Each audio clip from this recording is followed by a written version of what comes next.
Nice to have you here on this week's episode of Real Gist with Moonbeing. On today's gist, 12-year-old boy beaten to death by classmates for refusing to join cult. Perry has lamented the death of his cousin, a 12-year-old boy who was allegedly beaten to death at Durban College, Lagos State. The young man who took to his Twitter handle alleged that the deceased was beaten to death after he refused to succumb to pressure by fellow students to join a cult. According to him, the deceased mentioned 5 persons who were responsible for the pain before giving up the ghost. The family is the first point of call in a child's upbringing. If a parent brings up a child in a sound moral way, the child will not be a deviant in the society. In families, some parents are addicted to drinking and smoking. They give the boy child to sip. At age 2 to 3 or of 2 to 5, the child already enjoys sipping alcohol. He still sits from wherever dad keeps it. Introduce it to other children in the compound, in the neighborhood, and takes it to the classroom and teach others. You know, from drinking alcohol, drugs sets in. When drugs sets in, they form a group, a gang. Cultism has set in. Most social vices are being copied in the school by the children. A school that is not properly organized is a striving ground for social vices. The school is supposed to be a place where good morals are being taught, but where there is no discipline, social vices thrives.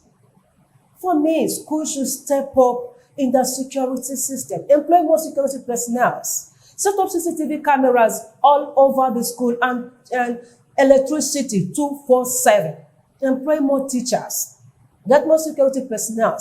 The teachers should be able to go around the hostels, mostly in boarding schools, at night, at least 2 to 3 times before daybreak, just like doctors go for ward round. Teachers and guidance should go. There should be a timetable for that. This child was beaten to pulp in the school without any teacher knowing about it. No guardian found out, no security personnel found out. It's absolutely wrong. There is this report in private schools, mostly, that parents harass them whenever they beat or punish a child, letting them know that they went through hell in the theater giving birth to that child, as if no mama goes through labor. In private schools today, from nursery to secondary to the universities, you hardly find a cane. No child is beaten. Some children are not beaten at home, they are not beaten in school. Then how do you correct the child? Our government should set up a regulation that curbs cultism in our schools.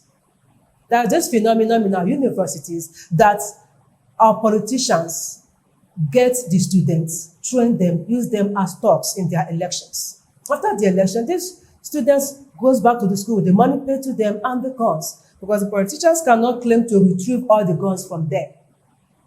They influence some students into joining them, they lure them into joining their gang, and they intimidate others, just like they did to this child that lost his life. The evil that is going on in the larger society has bedeviled our schools. The government should enact law that expels any child caught practicing cultism in our schools, and also a correctional measure to change the child. Corporal punishment should be brought back to our school system to deter students who refuse to abide by the law. As a parent, be mindful of your child. Know when the child is negatively influenced by other children. Thank you for watching Moonbeing TV. Keep watching as I bring you more interesting episodes next week. Bye.